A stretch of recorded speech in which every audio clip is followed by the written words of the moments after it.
안녕하세요. 무비별TV 말마꾸입니다. 베르세르크 단제탑에 등장한 기이한 운명인 세계의 알 사도를 소개해 드리도록 하겠습니다. 인간이었을 적 추악한 외모 때문에 사람들부터 쫓겨 탑 아래의 작은 굴을 파고 살았습니다.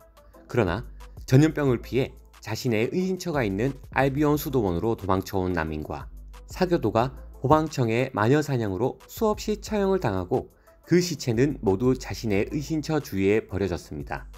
그리고 죽은 사람의 시체가 굴을 메어가던 도중 절망하게 되고 우연히 손에 넣은 베리트로 고드핸드가 소환이 되고 자신을 둘러싼 세계를 바치며 완벽한 세계를 부활시키는 소망을 빌어 베리트 모양으로 사도가 됩니다. 사도가 되려면 소중한 사람을 바쳐야 하는데 그는 일평생 거의 혼자만 살았기 때문에 소중한 사람 따윈 전혀 없어서 바친 것도 자신을 둘러싼 세계인 죽은 자들의 굴이었습니다.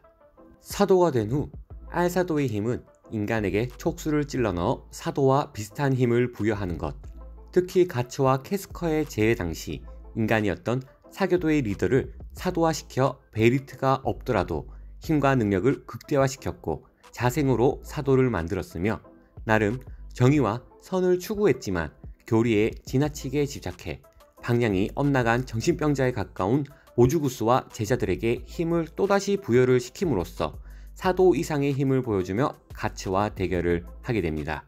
단제탑을 둘러싼 난민 소굴에서 다시 단제탑으로 장소를 옮겨가면서 자신이 속한 세계를 관찰합니다. 그러다가 탑에서 헬고기사에게 발각이 되고 시체 매립지까지 도망을 칩니다. 그리고 거기까지 따라온 해골기사를 촉수로 먼저 공격을 하지만 해골기사의 칼부림에 모조리 잘려나가고 몸이 날려 도망치다가 해골기사의 칼에 베이고 맙니다. 그러나 치명적인 중상을 입었음에도 마침 해골기사가 고하여 기사의 말을 타고 있던 루카를 납치하여 자신의 은신처로 달아납니다. 그리고 루카에게 자신은 완벽한 세계의 알이라 칭하며 인간이었을 시절의 과거와 지금까지의 보고 느꼈던 것들, 자신의 존재의 의의에 대해 설명을 합니다. 바로 그가 작중 승려 연쇄 살인사건의 진범이었습니다. 목적은 피해자의 승려의 피부와 뼈로 신상을 만드는 것, 신벌이란 이름 아래 수많은 사람들을 죽이는 광신도와 죽음이란 공포를 잊고 싶어서 기괴한 짓을 자행하는 사교도들, 신을 증오하면서도 구원을 바라는 난민들 등 이들이 보여준 추악함이 자신이 속한 세계의 추악함이라고 사도는 생각을 하며 사도화 되기 전에 자신 역시 현재의 세계 안에서 살아갈 수밖에 없는 존재이면서 세계를 벗어나지 못하는 존재였습니다. 그래서 자신이 속한 세계와 자신을 제물로 바쳐서 이런 부조리함 없는 세상을 잉태시키고자 하는 목적을 이야기를 해줍니다. 이야기가 끝날 무렵 해골기사가 다시 나타나 검을 내지르지만 피해 달아났습니다. 앞서 해골기사는 세계의 알 형태를 보며 직감을 하게 되고 세계의 알을 처음 공격할 때에도 알사도를 사망하게 할 수도 있었으나 해골기사의 검이 본능적으로 망설임이 생길 만큼 알사도의 인가율의 운명이 이미 정해져 있다는 것. 악령으로 인해 점점 사라져가는 추악한 인간들을 내려다보기 위해 단제탑 꼭대기로 향합니다. 그리고 자신이 사도화시켜 하늘을 날고 있는 모주구스와 쌍둥이 제자들을 슬쩍 보면서 나도 저 제자들처럼 저 승려를 만났더라면 내 인생도 달라졌을까?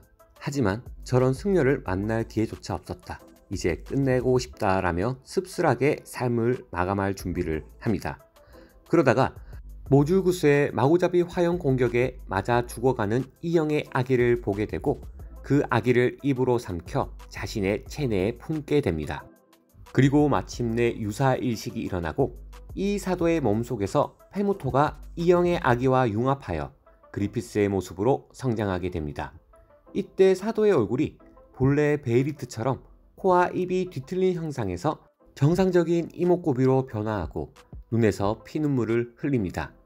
한 가지 다른 점은 절규하는 듯한 얼굴로 피눈물을 흘리는 베리트와는 달리 매우 평온하고 만족스러운 미소를 짓고 있는 것입니다. 여기서 개인적인 생각을 말씀을 드리자면 알사도는 필연적인 사도라 생각을 합니다. 그리피스가 고드핸드가 된 이후 이영의 아기로부터 현세의 육신을 갖게 될 수 있게 만들었던 존재이며 본인도 세계에 존재하는 인물이기에 혓바닥에 재물의 낙인이 찍혀 있습니다.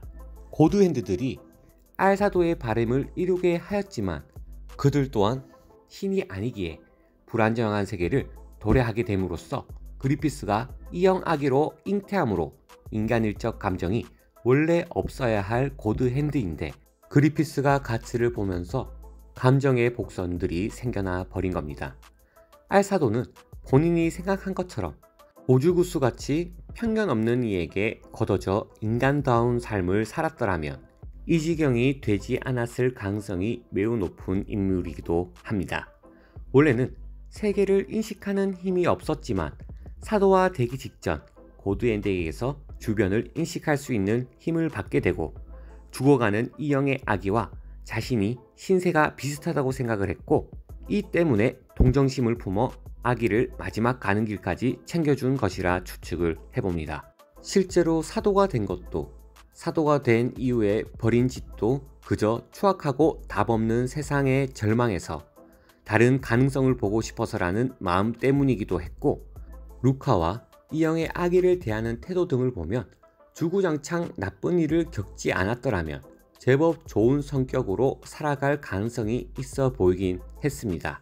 세계알이 루카를 납치했을 때 당시에 루카는 왜 나한테 이런 이야기를 하지? 라고 궁금해하는데 그녀를 굳이 데려와 이런 이야기를 해준 건 사실 딱히 이유가 없었습니다. 그저 상대가 누구든 상관없이 죽기 전에 자신의 이야기를 들려주고 싶었기 때문이라고 말을 합니다. 그래서 루카에게 굳이 해코지를 가하지 않고 이야기만 들려줬습니다. 어떻게 보면 굉장히 불쌍한 사도이면서도 세상을 바꿀 힘이 있는 사도였기에 더욱더 기억에 남는 사도였기도 했고요. 이번 단죄의 탑 알사도를 보면서 베르세르크 시점에서 세계가 변모하기 위해서는 큰 절망에는 강한 소원이 필요하고 자신 이외에 바친 것이 아무것도 없을 만큼 외로움과 깊은 절망에 있어서 고드핸드에 의해 사도가 되었지만 아이러니한 것은 완벽한 세계를 바라본 알사도는 결국 본인은 체험을 할 수가 없는 것입니다.